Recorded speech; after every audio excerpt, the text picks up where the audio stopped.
Hello everybody, I'm Doug from Watching Gadget, here to help you troubleshoot your gadgets.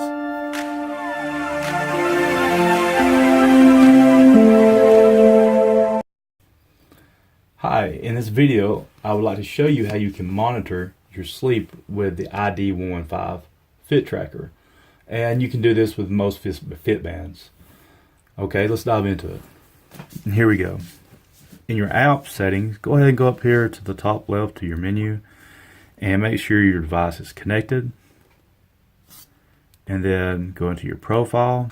Make sure all the blanks are filled in for your age and your height, weight, etc. But make sure down here where it says sleep goal, make sure you got it set to what you want to achieve. Alright, and then if you're in the United States, select your distance to miles, your height to feet, and your weight to pounds. Once you've done that, go back to your main menu. And here you go. It's going to come up with steps first, but in this video, we're going to talk about your sleep. Swipe to the left, and here you go.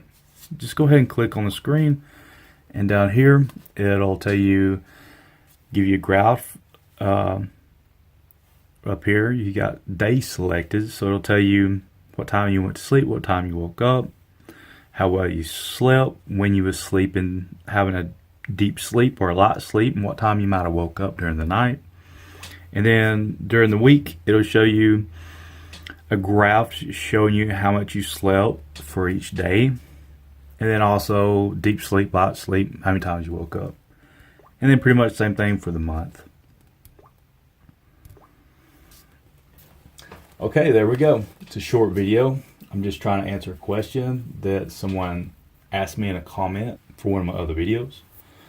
And I just want to say, if this video helped you out, give me a thumbs up and hit the subscribe button. And leave me some comments telling me how I can improve my videos.